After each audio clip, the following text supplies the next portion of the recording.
and speaker. So our guest of honor and speaker is a native of Tubungan, Filipino. She finished her Bachelor of Science in Agriculture at Western State University in May 1980. She entered the Carmelite Missionaries Congregation in May 1984 in Metro Manila. Her profession was in June 7, 1987, and her final profession was in May 19, 1992. She became an assistant formator for the postulants in Calamba, Laguna from 1992 to 1994. She studied her master's degree in Masters of Science in Education Management at De La Salle University in Manila from 1995 to 1996. In 1997 to 2003, she was the formator of the temporarily professed sisters in Quezon City. She was elected as Provincial Superior of the Father Francisco Palau Province that includes Philippines, Taiwan, Indonesia, and Thailand from 2003 to 2006. From 2006 to 2009, she became the Vicar of the Provincial Superior. Presently, she is assigned as Community Superior and Administrator of Carmelite Missionary Center of Life based in Dueñas, Iloilo. Our guest of honor and speaker was our former Christian living teacher when we were still in third year high school. She was with Mother Carmeli High School from 1989 to 1991. She is one of those special persons that touch the life of each one of us and forever will be part of our lives. Ladies and gentlemen, please help me, and please stand up, please help me in welcoming our guest of honor speaker today, Sister Maria Gertita Tita Cabangcora Kakiyan.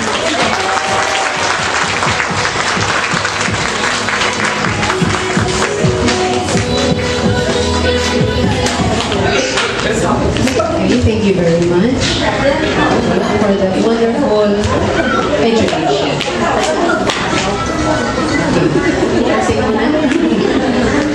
So the presentation that we create,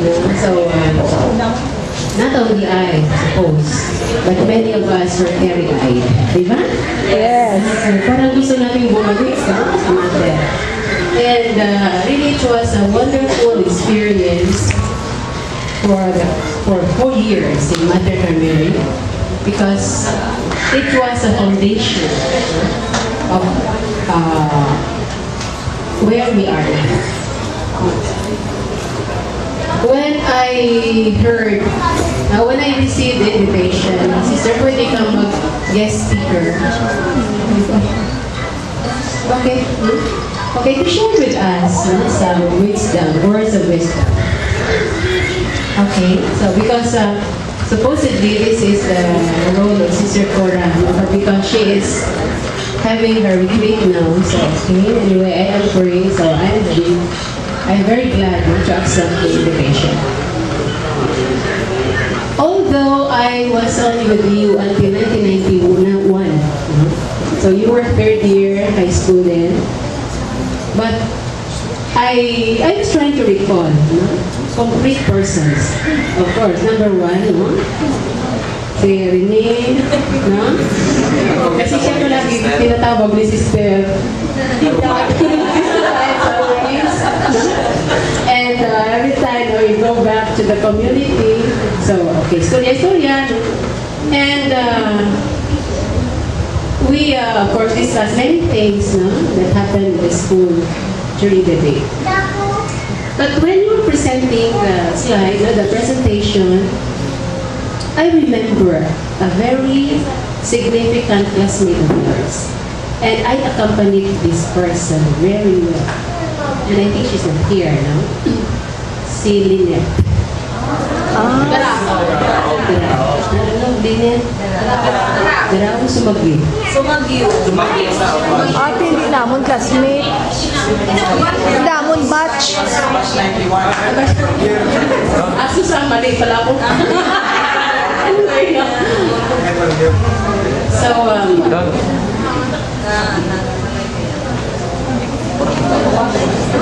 yung batch ninyo pala. Batch ahead of you.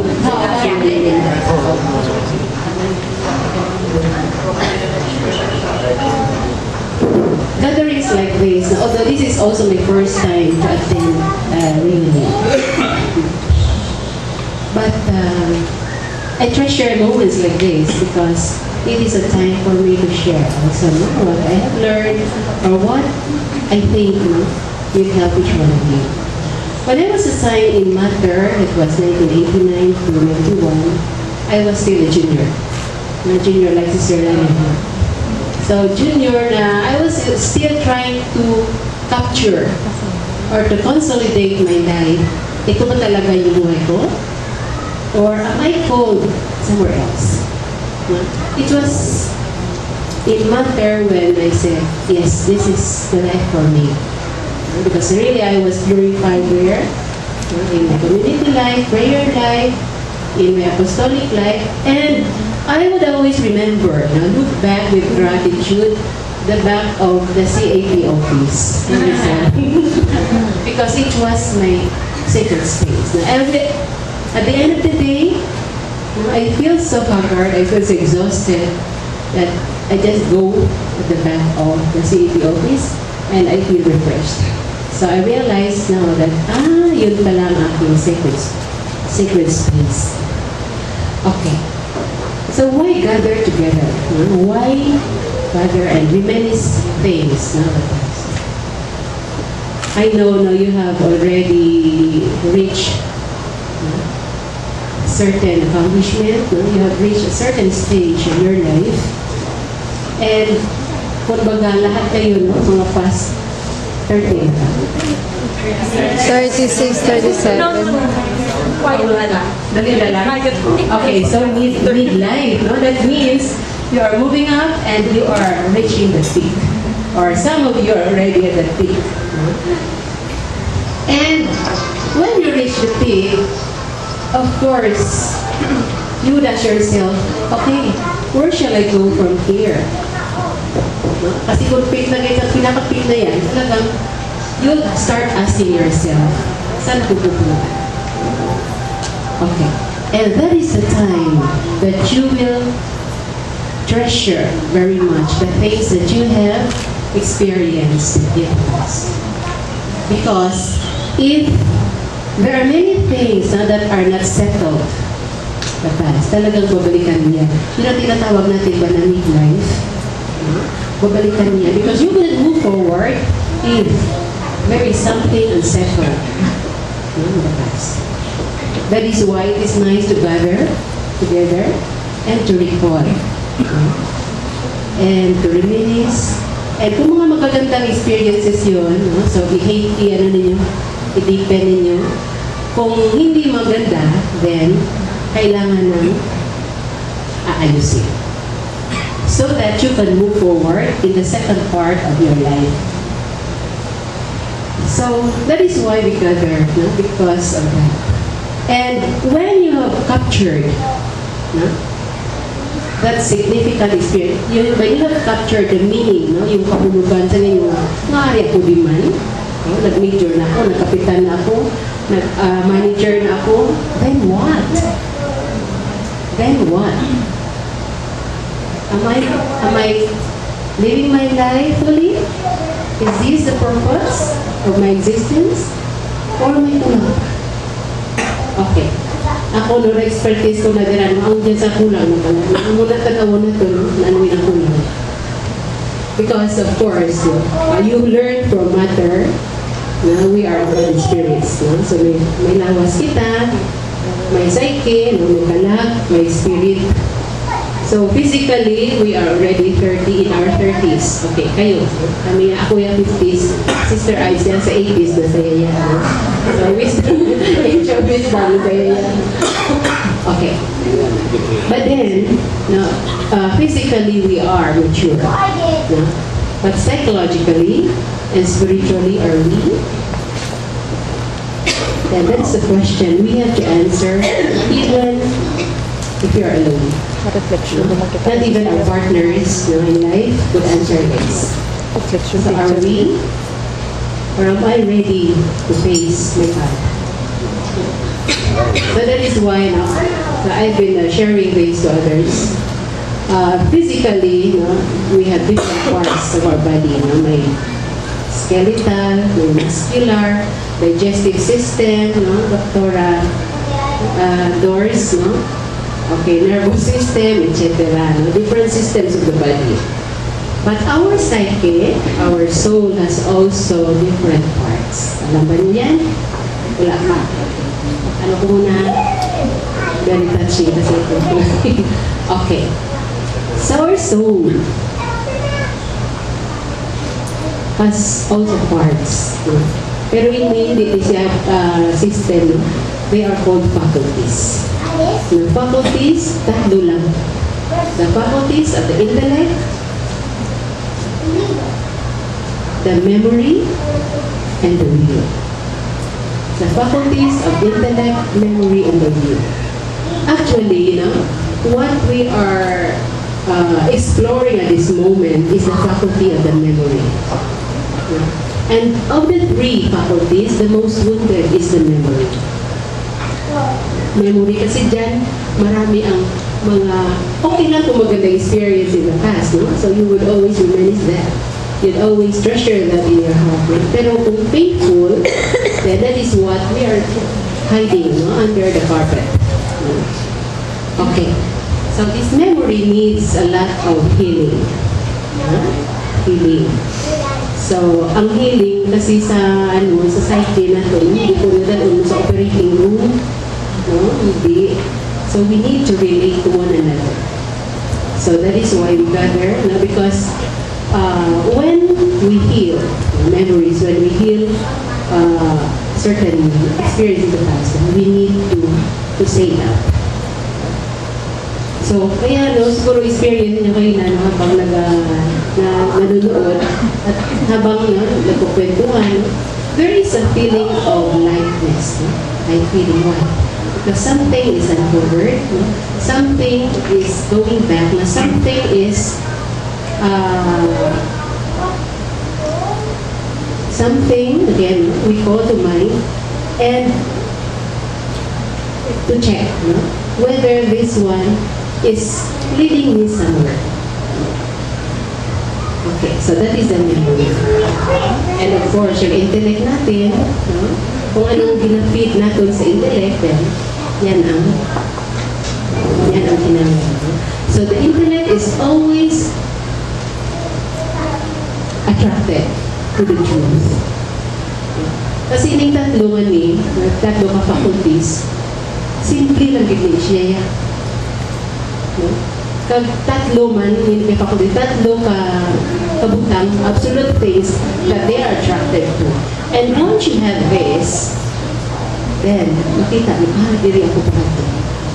Okay, the intellect is attracted to absolute truth, sa katotohanan. That is why we keep on searching. Even if we have journeyed for 30 plus years, sige, pagkit kita pangita, ano ginapangita natin man? Actually, we are searching for the truth. Yung katotohanan.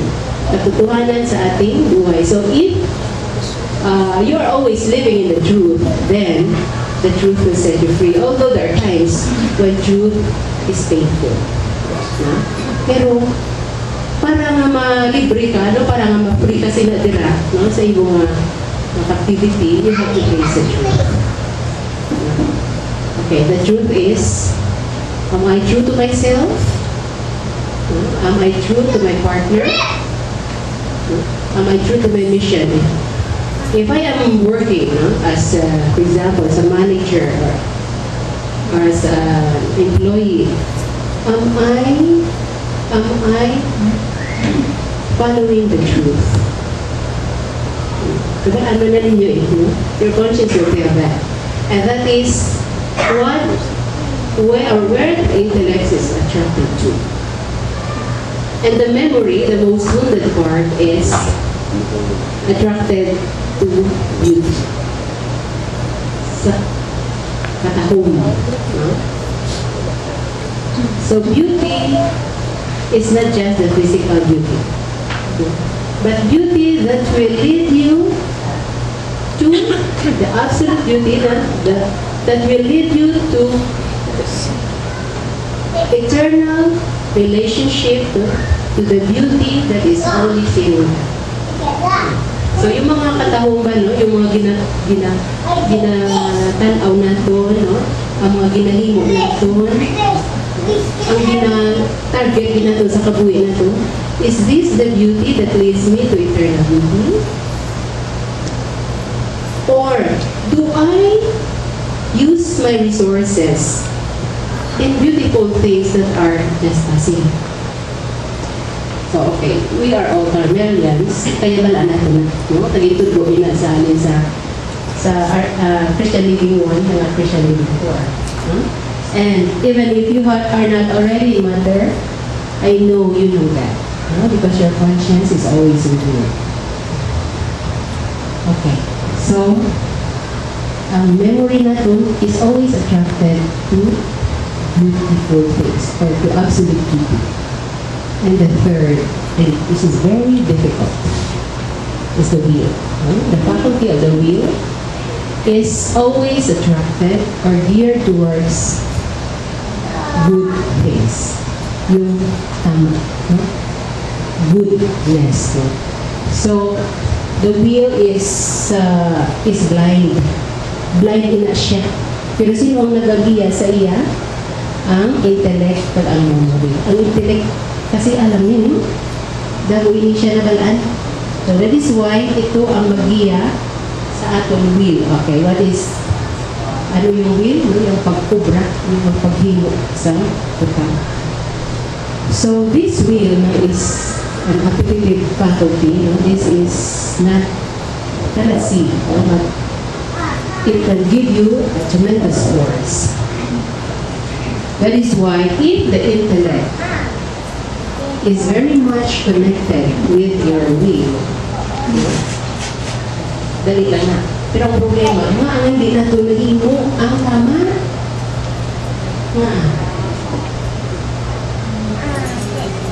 Okay din rin, no? Memorize sa with internet, so many information. So many information. But why is it that it's difficult to pass pag ihanin sa gawa? Because pagdating din sa memory, nag-short circuit. Short circuit, kaya nga aman. Oh, for example, no, you are told to do good to this person. Office mate mo, for example. Ilang ko na po. Makita mong harong sa inyo, kung nagpapang yung bubo mo. Pero ito ang office mate mo. O kung sa balay. So, lang makita siya sa lakihan lang, she or he reminds you of somebody who hurt you in the past. Kung yung lalo, pagi yung lola, kaya bisan wala sa sabihin mo, sa imo, talagang bukal-bukal mo. Okay. So, di ang problema nila. Hindi sa internet. It's clear. So, that is why ang mubiling ngayon tanaw na ito. So, sinuwi na, no? Adason, paano mahirang memory? Of course, number one is to accept. Accept that event, embrace it, and of course, forgive. Because ang gulong sinidiri dito na mag-diamate lang, or antibiotic is forgiveness. This is the wound of the soul, the wound done to the memory. That is why we need also something that is not just natural. Why am I saying all these things? Well, because you are approaching midlife. So if you want to move really forward and you want to spend the rest of your life meaningfully, so harapin mo. Yung mga sister sa reunion, pagkakita mo na, namin hindi no, kasi kanan ka mo, arada no, ang mga bangyos ninyo, as Carmelian, arada na, hindi na to.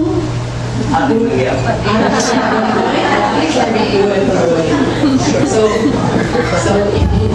the third faculty, so is inviting us to do good. If you are working here, be a good housekeeper. If you are working as a gardener, be a good gardener. Or if you are working as a teacher, be a good teacher, the best you can. Ay wala niya ang kakumpis, no? Si Lord, wala niya sa criteria, kinanglan. Tapos sabi, mas moral mo. You start now.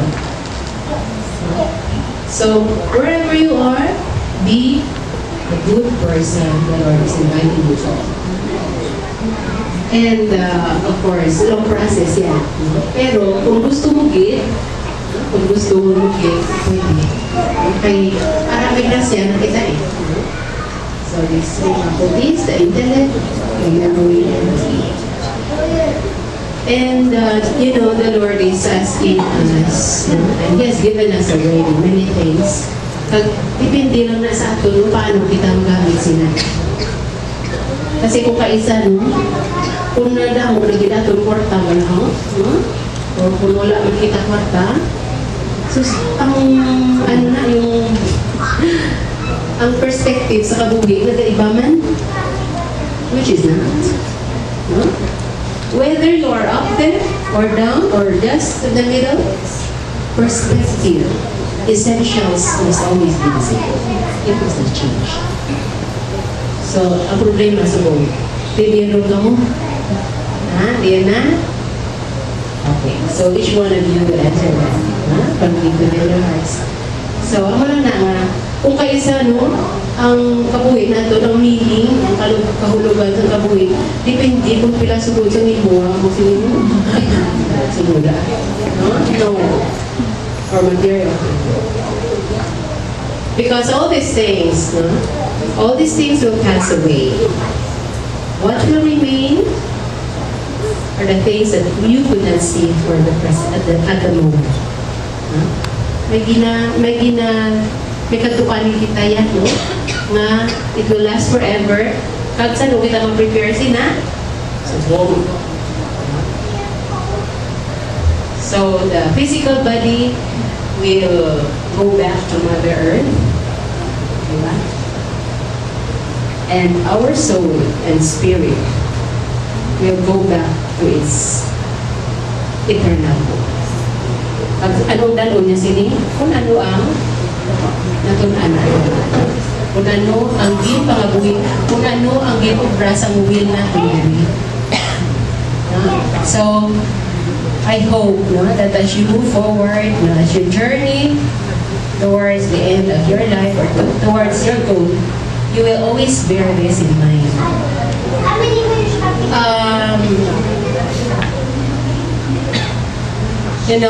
Father Palau, do you know Father Palau? Yes. Sino ka siya? Siya? Founder of Carmelite. Founder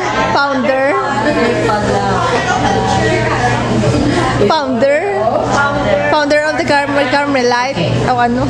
Founder of the Carmelite Missionaries.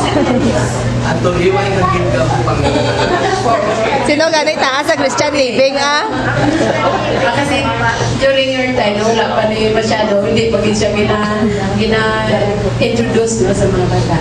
Subong talagang may na sila, no? May time din na para ma-introduce si Father Palau. Okay, Father Palau, Blessed Francisco Palau,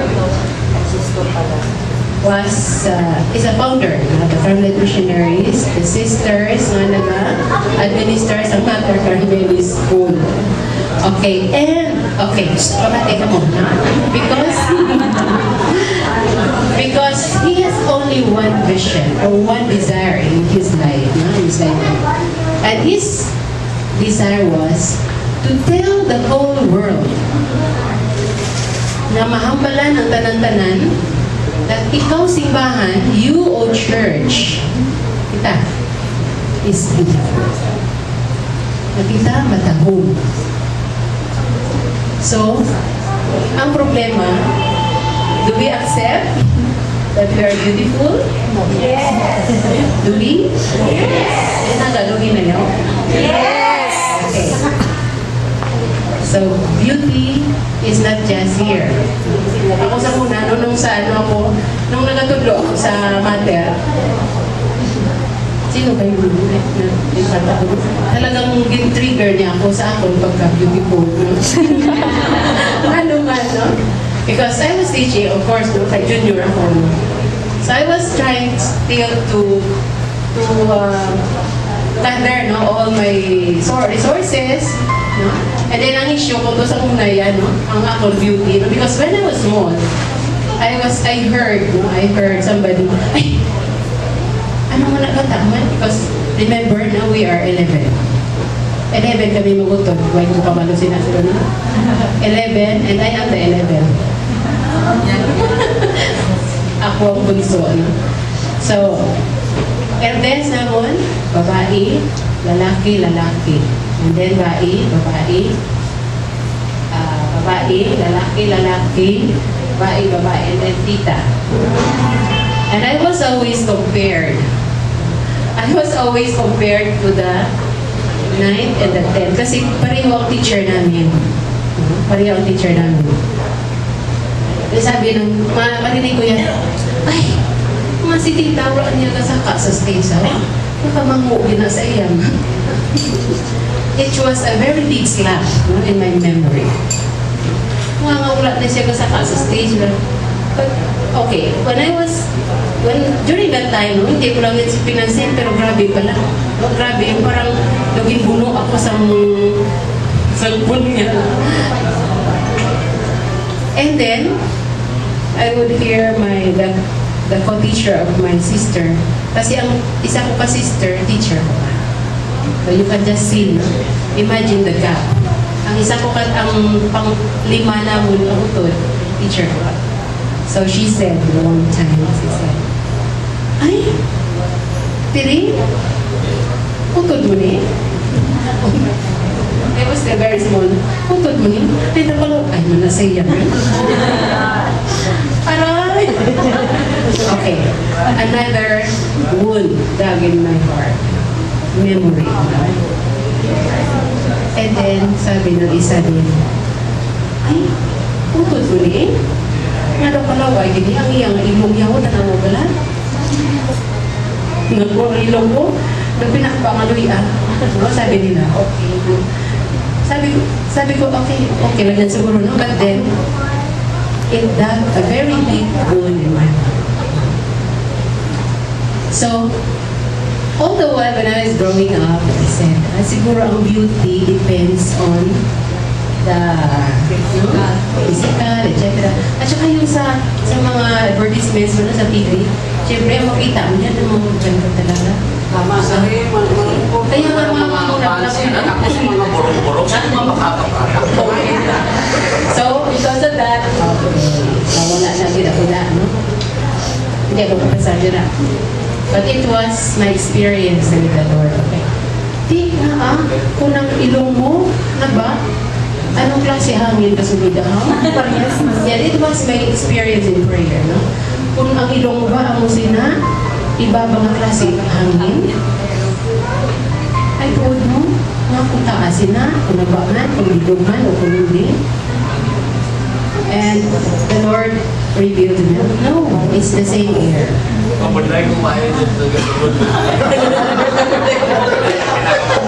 Okay, so that was it. So I said, so God loves everybody in the same way. So with that, I was freed. No? That was the truth revealed in my intellect that freed my memory. Okay, so pagkatapos na ito, wala. Of course, no? It was a gradual process of healing. Talagang iniyakan ko, no?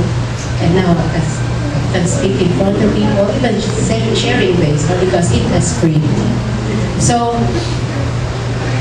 amo na ang yan ni Father Palau, no? That he spent the rest of his life proclaiming that the church is weak.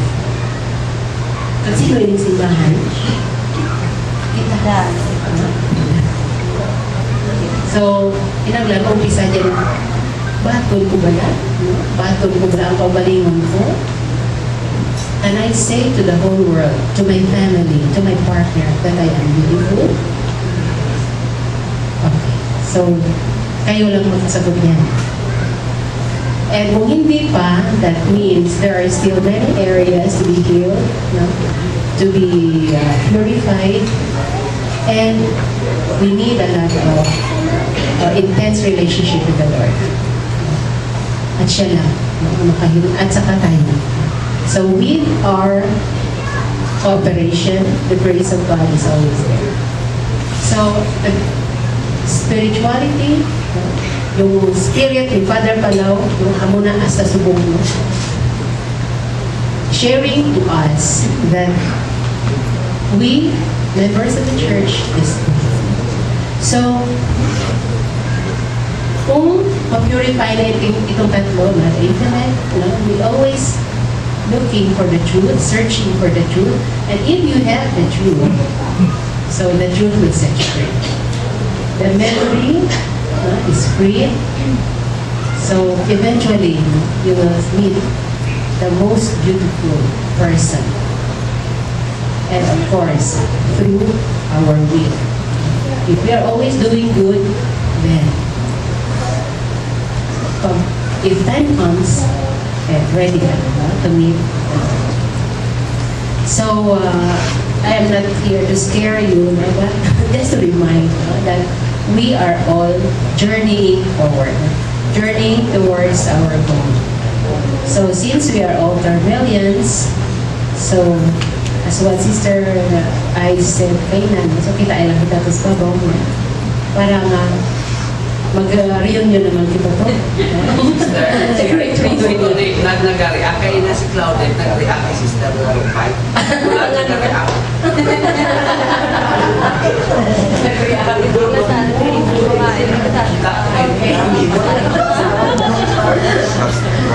So, that is why, talaga, no? So, bisan mag-partner ka mo, no? I know, no? May nakita ka mo sa isa kang isa. Okay. Okay, particularly at ano yan, no? May nakita ka mo sa isa kang isa. At nason, actually, ang nakita mo sa iya, ang ginapakita mo sa kaugalingon mo, kay ikaw man, no? Ang mga ginapakita mo sa kaugalingon mo, isubukan ng partner na kamo, okay, no? Pero may isa din na ka-space na may buwang. I know that, no? May buwang din na. No? Bisan, buwang is yung space na may gap. And that is the gap. Kung ang gap ay nabutangan mo na sa tama, okay, your relationship with God and your relationship with God, so that relationship will mag-join na dira yung dinyo, talagang real communion. I know there are many differences, so nakita mo na ang mga ginapangita, so ara na, then what? So ang then what na ini, iyan na minsan pagpili. So I hope that as you move forward in your life, you will always look at the essential. So essentials are always the same. Wala na siya nagabago. Ang nagabago lang ang environment natin, ang mga demands. Pero ano ang pag-respond mo? How do you respond to this demand? Depende sa iyong creativity. So, congratulations to all of you, and I hope that you will continue living out the values, the things that you have learned from Mother Carmeli High School. So, congratulations.